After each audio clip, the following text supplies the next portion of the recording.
Brunson named Barbara Sebeski. I used to hang out in Brunson quite often because I had some buddies that lived there. I kept hearing of this young lass named Barbara, and I knew one of her girlfriends actually. So as the story goes, I have never been bashful, but so I went Saturday night, out of the blue. I decided to go to this young lady's home. There she was, Barbara Ann Sebeski. She later told me she had never met me in person until that night. I asked her if she wanted to maybe go to one of my buddies' house, and she said sure, play some cards. Must have been my good looks and my style and haircut. So we started dating on a regular basis after that. In the meantime, I was off to the service and decided when I came back to Michigan for Christmas leave that I was going to ask her to marry me. So on Christmas Eve 1956, I surprised her and stopped by her house unexpected once again. This time I had a ring. And we got married September 28, 1957. And I loved it when she used to play the song Nola on the piano for me. Does anyone remember the song Nola? Okay, there you go. Sing a few bars. That rain kind of messes up. My Barbie, she sure had a beautiful soul. She sure has a beautiful soul.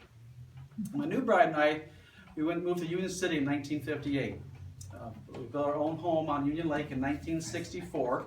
And I partnered up with my pal Jerry Milborn, who also built his home on Union Lake. We became co-owners of the family barbershop in downtown Union City in the fall of '58. It is likely that you or someone you know has had their hair cut by me. Anybody had their hair cut by me?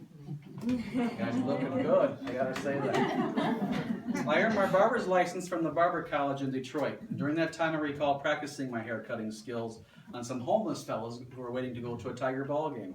Made them look real sharp. Of course, these cuts were free.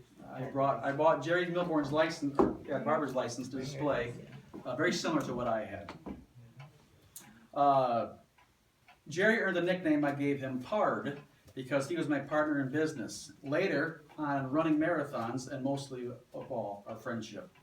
He is right behind us. Now, if we were at the cemetery, I'd show you where he's at, but he's right behind me in the cemetery on the north-hand side. And I'm still trying to work on his running style. Those lucky enough to see him run his running gait know exactly what I'm talking about. Back to some barbering points. My boys, Bob, Mark, and Ron, remember flipping the advertisement sign in the old barbershop and seeing the shoe buffer. They hung out a lot there with me, and of course I gave them their first haircuts, which at the time was called the pineapples. Anybody ever have pineapples? Oh yeah, that's good. I have displayed here for you some of my old-time razors, shears, photos, and shirts, which they were out here with the rain, but I got some of that again. I got the haircut here really light. Old razor. This is my barber pole, which right there. Yep.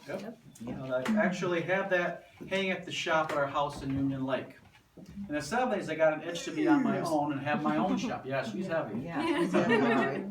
Look out for your toes. Because in the 70s, I had an itch to own my own shop, and I actually had one built out by the lake, our house.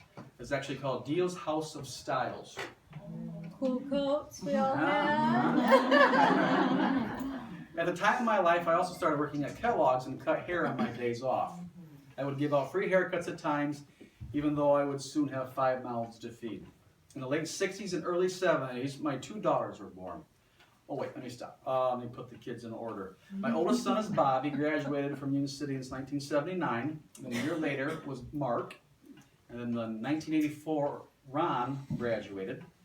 And then in 1986, Annette graduated. And then this right here, she's the last of my Mohicans. She graduated in 1990, Michelle. I nicknamed her Missy. The family still calls her today that name. I'd often practice different barber cuts on my children, even cutting my daughter's hair short, but short hair wasn't yet in style. I was always ahead of my time, and when it came to stylish haircuts. I know some tears were caused from that, but 6th grade. but they did have perfect heads of hair, and they just Do you have the 6th grade picture? we do, and I'm telling you, if you We didn't bring it with us, but yeah. there's some scratches in it. With braces. After Mom passed away in 1979, I met my half-brother Walter Olmsted, son of Lloyd Olmsted, and we became quite close as the years passed on. Tom and his wife Belinda Olmsted, one of Walter's sons, lives down the road from us on Rustic Hills Drive. They are both community-based people, and their children and grandchildren are valuable members of this community. The Olmsted name lives on.